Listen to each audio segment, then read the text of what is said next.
17/4/2026, करवणमध्ये 17/4/2026, शिरपूर 8/5/2026 आणि गोवामध्ये 15/5/2026 अशा आपल्याकडे शिरपूर तालुक्यामध्ये एकूण 11 मंडळ आहेत।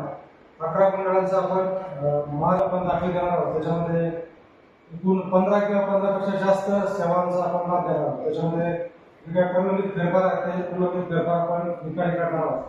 साभारामधील काही ज्या चुका असतील ते नवीन सुधारणा झालेली आहे, त्या तरतुदी संदर्भातील मार्गदर्शक आणि सूचना सुधारणा याची सविस्तर माहिती आपण त्या ठिकाणी देणार आहोत। त्याचबरोबर नवीन व्यवस्थापनानुसार जे काही सनद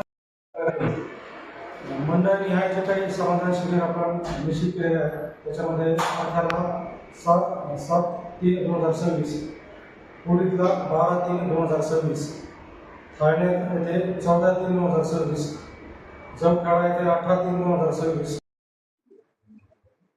छत्रपती शिवाजी महाराज अभियानांतर्गत शिरपूर तालुक्यात एकूण 11 मंडळामध्ये समाधान शिबिरांचं आयोजन केलेलं आहे।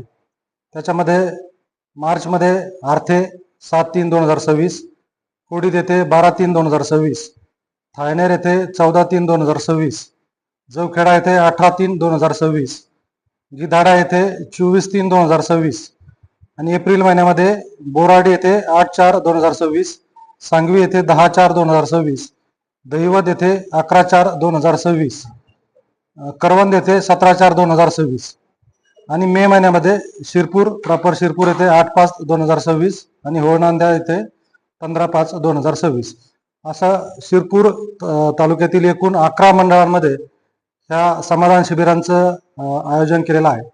अभियानामध्ये एकूण सर्वसाधारणपणे 15पेक्षा जास्त सेवांचा आपण लाभ देणार आहोत। त्याच्यामध्ये सर्व प्रलंबित फेरफार, सातबारा आणि त्या अनुषंगिक दुरुस्ती, त्याचबरोबर विद्यार्थ्यांना वेगवेगळ्या प्रकारचे दाखल्यांचं वाटप करणे, शासनाच्या विविध योजना आहेत त्या विविध योजना, त्याच्यामध्ये अकृषिक परवानगी त्या संदर्भातल्या काही नवीन तरतुदी आहेत त्यांच्या सुधारणा आणि त्याबाबतचं मार्गदर्शन, अगेस्ट ॲक्ट, PM किसान, त्याचबरोबर भूसंपादन प्रकरणांमध्ये कमी जास्त पत्रकं याचा अद्ययावत करणे, त्याचबरोबर सामाजिक अर्थसहाय्य योजनांचे लाभ मंजूर करणे, अशा विविध योजनांचा लाभ त्या समाधान शिबिरामध्ये देण्यात येणार आहे।